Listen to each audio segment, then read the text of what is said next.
안녕하세요. 오변입니다. 코로나 확진되는 분들이 이제 어느 한 지역에 국한되지 않고 주변에 정말 많습니다. 집콕하시는 분들을 기준으로 보면 아무리 조심하더라도 그 감염 확산 추세가 점점 좁혀오는, 그래서 좀 더 불안해지는 그런 측면이 있어요. 병원에 다녀간 환자가 병원 때문에 코로나에 걸렸다고 항의하는데, 병원 입장에서는 환자를 대면하다 걸린 거고요. 어디서 걸린 건지 의료인 입장에서 모르는 경우도 있습니다. 그래서 힘든데 그럼 민원까지 상대하려니 너무 힘들어요. 그런 의료인들이 종종 계시더라고요.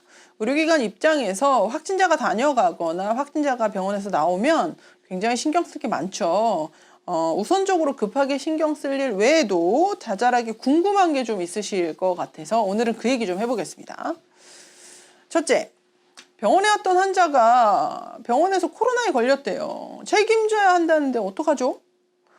환자가 입원할 때는 음성이었는데 치료를 받던 중에 의료진이 먼저 확진 판정을 받았고 그 이후에 다시 검사를 해보니 이번엔 양성으로 확인된 그런 경우를 말하는 겁니다. 감염에 관한 문제가 생각하시는 것만큼 간단하지가 않습니다. 인류의 적은 이제 다른 인류가 아니라 눈에 보이지 않는 바이러스가 된 시대가 된 걸지도 모르겠어요. 그냥 의료적인 문제뿐만 아니라 바이러스로 온 세계가 난리잖아요. 어쨌든 의료 현장에서 감염 관련 이슈가 굉장히 많습니다. 그러면 그 이슈들마다 병원들이 다 족족 책임지느냐? 그렇지는 않다라고 말씀드릴 수 있습니다. 예전에 아주 초기에는 감염에 관해서 병원 측이 관리를 잘 못했다, 그러니까 책임져, 이런 시각이 좀 있었는데요. 최근에는 좀 더 세세하게 따지는 편입니다. 예를들면 감염 방지 의무를 다하기 위해서 의료진이 상당한 노력을 했는지, 이제 그런 부분들을 의료인들이 입증하시게 되고요. 그러니까 책임을 물으려는 환자 측에서는 의료진이 그런 감염 방지 의무 조치 등을 최선을 다해서 하지 않았다라는 점을 구체적으로 입증하셔야 됩니다. 그걸 못하면 감염으로 인한 손해배상 책임 물을 수 없는 겁니다. 즉, 다른 분야의 의료사고보다 감염으로 인한 의료사고의 경우에는 과거에는 책임 인정이 상대적으로 쉬웠다고도 볼 수 있을 것 같아요. 근데 이제는 환자 측이 좀 더 전문적으로 꼼꼼히 준비하셔서 세세하게 주장 입증하셔야 된다는 거예요. 둘째, 그럼 언제 손해배상 책임이 인정되죠? 전염 가능성을 인식하고도 사람을 대면하는 근무를 하다가 감염시킨 과거의 판례가 있습니다. 그러니까 결핵 감염에 관한 거였고요. 결핵인지 확인하기 위한 검사를 받고 나서 그 결과가 나오기 전 사이 기간에 산후조리원 신생아실에서 근무하는 간호조무사가 근무한 사안이었어요. 그래서 이제 신생아들 중에 일부가 결과적으로는 결핵이라고 판명이 됐고, 그래서 독한 결핵약을 먹어야 하는 그런 손해가 발생했습니다. 그래서 그 직원분뿐만 아니라 의료기관까지 책임지도록 손해배상 책임이 인정됐습니다. 근데 이제 이거는 코로나 시국 이전의 사안이에요. 지금은 코로나 사태로 인해서 의료 현장이 이미 많이 열악합니다. 어디서 감염됐는지 파악하기 어려운 경우도 있고요. 말 그대로 왔다 간 환자가 나중에 확진이 되는 경우도 있습니다.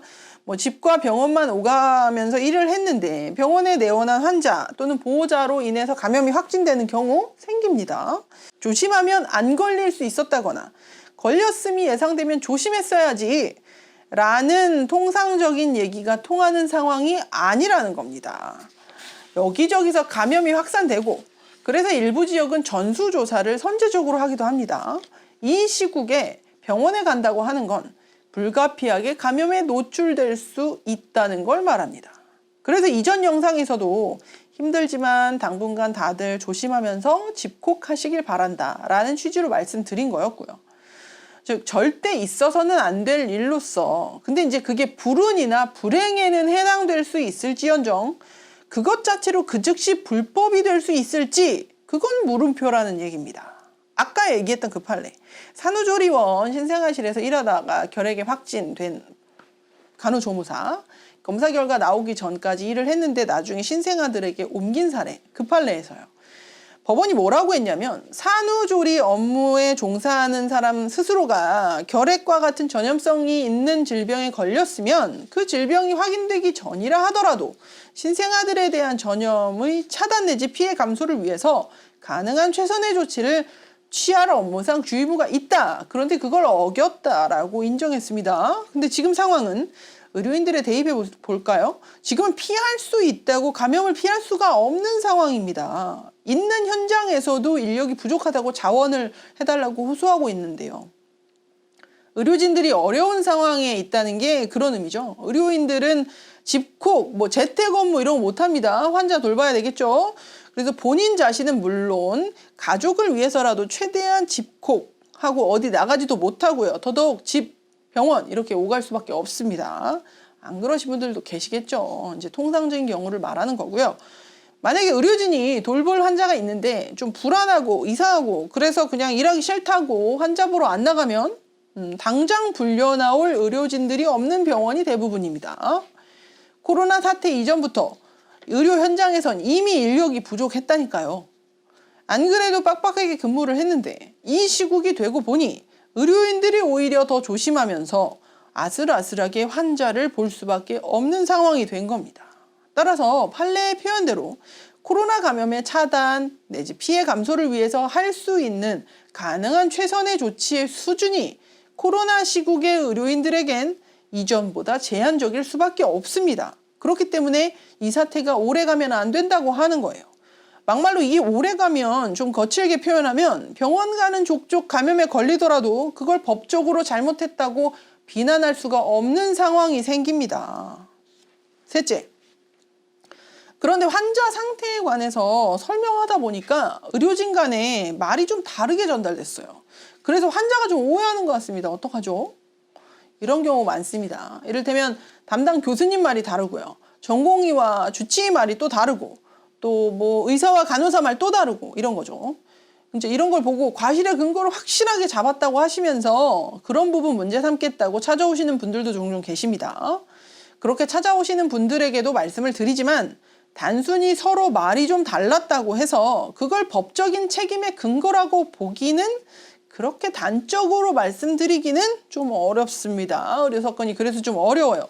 의료사건은 기록 가지고 하는 겁니다. 물론 그 기록 조작, 허위 기재, 부실 기재 이런 거에 관해서 별도로 의료법 위반의 점을 문제 삼는 거 그건 이제 별도의 문제고요.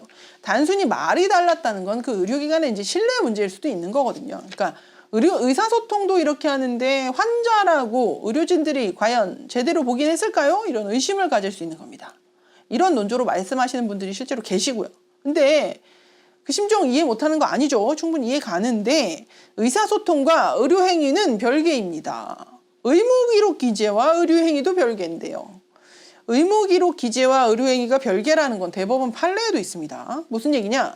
기록을 잘못했다고 해서 그게 곧 의료행위를 잘못한 거로 이어지지는 않는다는 겁니다. 이게 환자 측 입장에서 보면 뼈아픈 법리예요. 생각해보면 재판부가 좀 너무하잖아요. 의무기록 가지고 소송하는 거라고 하면서 기록 잘못된 건 결국 행위 잘못된 걸로 이어지는 거지 뭐. 이게 무슨 술 먹고 운전대 잡았지만 음주운전 안 했다는 소리 같은 개소리냐 하실 수 있죠. 흥분하실 수 있겠죠. 근데 술 먹고 운전대 잡았어도 음주운전 아닌 경우가 있습니다. 운전에 대한 법적인 개념이 따로 있거든요. 어쨌든 잠깐 화를 가라앉히시고요. 어쨌든 대신 재판부는 의무기록 기재가 잘못된 경우라고 판단이 되면 그 사건, 그 의료행위에 관해서 심증을 형성하게 될 겁니다. 그러니까 무슨 말이냐? 의무기록 기재가 잘못된 사건이라고 생각이 되시면 왜 그렇게 생각하는지 등등을 다른 의무기록 등을 바탕으로 여러 가지 부분들을 종합적으로 더더욱 꼼꼼히 주장, 입증하실 준비를 해야 된다는 거예요. 이건 진짜 사건마다 다 다르기 때문에 말로 표현드릴 수가 좀 없습니다. 이런 기록 가지고 문제가 될 만한 사건이다. 그럼 그냥 오변한테 가지고 오세요. 그게 낫습니다. 아무튼 의무 기록 기재도 그런데 의사소통, 말 조금 안 맞은 거 그거 가지고 뭘 어쩔 도리가 환자 측 입장에서는 안타깝지만 좀 없습니다. 다만 오변이 늘 강의하거나 의료인들에게 말씀드리는 부분이 있어요. 불필요한 오해를 살 언행은 되도록 조심하셔야 됩니다. 법적인 책임을 떠나서 환자 측의 마음의 상처를 입힐 수가 있고요. 마음의 상처를 입은 사람은 무슨 짓이든 할 수 있습니다. 근데 이미 이렇게 의사소통이 돼버렸다, 잘못돼버렸다. 그러면 이제 의료인께서 정리를 해주셔야죠. 그 환자에 관해서 제일 잘 아는 교수님, 제일 자주 보는 전공의, 제일 라포 형성이 잘 된 의사 선생님들이 기록을 근거로 객관적으로 설명하면서 제대로 바로잡아 주셔야 돼요. 그 과정에 간호사 선생님들 끼어들지 마세요. 아셨죠? 의사 선생님이 하셔야 될 부분입니다. 물론 그 순간이 녹음될 가능성 충분히 인지하셔야 됩니다. 간호사 선생님들 되도록 말 조심하셔야 돼요. 의사 선생님보다 많이 알고 많이 책임지고 우리 그럴 수 없습니다. 아시죠? 물론 환자가 원해서, 보호자가 원해서 혹은 너무 답답해하는데 도와주고 싶은 마음에 뭐 그러실 수 있다고는 하는데요. 그 동기가 무엇이었든 괜히 나서서 제대로 설명 못했다가 나중에 의사 선생님하고 설명이 안 맞는다거나 의사 선생님 설명이 너무 어렵다거나 아니면 다른 이유로 그 설명이 먹히지 않는 그런 상황. 그런 상황에서 그 이전에 했던 간호사 선생님의 잘못된 설명 같은 게 문제될 수 있습니다. 그 책임은 어떤 식으로든 간호사 선생님이 책임져야 될 거예요. 그게 민원이든 뭐 난동이든 나중에 뭐 좀 더 커져서 법적인 책임이든 말이죠. 처음엔 호의로 도와주느라 애쓰고 나중에 그게 잘못된 것처럼 보여서 괜히 안 해도 될 사과까지 하고 뭐 이거 다 불필요한 소모입니다. 멘탈도 털리고요. 간호사 선생님들이 하셔야 될 건 뭐냐면 환자 측에서 설명을 원하니까 의사 선생님 최대한 빨리 설명해 주세요 라는 얘기를 최대한 신속히 전달하는 겁니다. 그리고 그 전달했다는 걸 기록에 기재하시고요. 나중을 위해서 드리는 말씀이고요. 좀 번거롭고 그 상황에서 좀 답답할 수 있겠죠. 하지만 그렇게 하셔야 됩니다. 변호사로서 드리는 말씀이에요. 넷째, 자꾸 도의적으로 책임지라고 하는데 어떻게 해야 돼요? 의료인들이 가끔 이런 거 물어보시죠. 제가 거꾸로 물어보겠습니다. 본인이 아파서, 본인 가족이 아파서 병원에 갔습니다. 그런데 예기치 못한 사고가 발생했어요. 그런 상황에서 환자 측의 입장으로서 병원에 대해서 문제를 제기하는데 감정적으로 공격적이 될 수 있겠죠. 의료인들이 사실 더 공격적이 됩니다. 왜냐하면 잘 알거든요. 뭐가 잘못됐는지, 뭐가 의심스러운지. 간호사로 일할 때 본인 혹은 가족이 의사이신, 뭐 의료인이신 분들이 계시면 그분들은 공식적으로 또는 비공식적으로 VIP입니다. 저절로 조심하게 되더라고요. 그런 분들에게 실수라도 있는 날에는 빼박이거든요. 그런 분들이 제기하는 이의제기 혹은 민원이 얼마나 효과적으로 법적인 책임으로 일사천리로 깔끔하게 쫙 이어지는지 그건 장담할 수 없습니다. 그건 피해를 당하셨다 하더라도 의료인들이 제일 더 잘 아시죠. 왜냐 그런 상황이 발생하면 의료진은 방어하는 데 익숙하거든요. 의료인인데 상대적으로 환자 측 민원에 좀 덜 공감하고 소위 의료사고 사안에서 잘 방어를 해오신 분들일수록 본인이 환자 측의 입장에 처하면 머리가 하얘진다고 표현하시는 분들이 많습니다. 그런 분들이 변호사들, 의료인들 중에 많아서 오변이 그런 분들 사건 주로 한다고 말씀드렸죠? 도의적 책임이란 환자 측의 입장에 섰을 때 의사로부터 듣고 보고 싶은 말 그대로 법적인 책임이 아닌 도의적인 입장에서 인간 대 인간으로서 받고 싶은 그런 대응이라고 할 수 있겠죠? 그런 상황에서 어떤 걸 바라시게 되던가요? 진심으로 안타까움에 관해서 공감하고 유감을 표명하시되 말투와 시선 처리 조심하셔야 됩니다. 컨텐츠와 그 전달 방식 모두 신경 써야 된다는 말씀입니다. 뭐 얘기하고 보니 유튜브랑 좀 비슷한 면도 있는 것 같습니다. 내용도 중요하고 태도도 중요하고 그런 측면에서 말이죠. 구체적으로 어떤 부분이 안타깝고 어떤 부분이 잘 되었지만 어떤 부분 때문에 왜 이렇게 된 건지 왜 그렇게 판단하는지 그 근거가 무엇인지 등에 관해서 최대한 객관적으로 내용을 설명하세요. 다만 그 애티튜드에 상당히 신경 쓰셔야 됩니다. 녹음될 거예요. 익숙하시죠? 그런 상황. 콘텐츠는 잘 아는데 그 방법 전달이 좀 삐끗해서 호미로 막을 거 가래로 막는 분들 종종 봅니다. 나중에 보면 그 자체로 손해입니다. 사과를 할 때는 확실하게 상대방의 입장을 헤아려서 분명하게 사과하세요. 다만 그 횟수가 여러 번 반복된다거나 하면 안 되고요. 지나친 저자세와 반복된 사과는 상대방으로 하여금 잘못된 오해를 하게 할 수 있습니다. 그리고 의무 기록 등에 관한 관리 잘해야 됩니다. 막말로 미안하다고 기록에 불필요하게 손대고 막 그러면 안 됩니다. 애초에 처음부터 무조건 잘해야 되는 거예요. 기록 관리는. 손모가지 걸고 아니죠. 아닙니다. 많이는 안 본데도 제 스스로 수위 조절은 해야겠죠. 언제든 진료 기록 떼어줘야 된다는 거 잊지 마시고 복지부 지침에 따르면 진료비를 안 낸 환자에게라도 환자가 원하면 진료 기록부는 떼어주게 되어 있습니다. 정리해보면 그런 일이 있으면 안 되겠지만 기록 관리는 언제나 항상 처음부터 무조건 잘해야 되고요. 안타깝게 그런 상황에서 사고가 발생됐다. 그러면 인간적인 사과와 함께 유감 표명 확실하게 하셔야 됩니다. 그리고 되도록이면 의사 선생님 통해서 한 번에 확실하게 하세요. 그리고 그 자리는 사과뿐만 아니라 그 상황에 관한 통합적이고 객관적인 설명이 논해지는 자리여야 됩니다. 그게 더 좋아요. 물론 그 상황에 관한 어떠한 내용을 설명했는지 등등에 관한 건 진료 기록에 기재해 두셔야겠죠. 확실하고 아싸란 사과 이후엔 환자 측에 공을 넘기세요. 무슨 소리냐?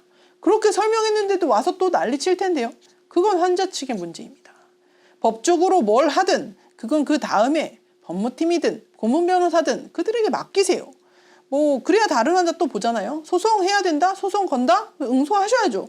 전문가한테 맡기고 다른 환자 보세요. 오늘은 굳이 따지면 의료인 편이 되겠네요.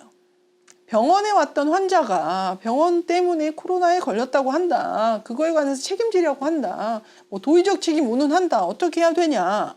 이런 연락을 몇몇 분이 해주셔서 급하게 오늘 정리해봤습니다. 오변은 구독과 좋아요, 알림 설정까지 강요합니다. 감사합니다.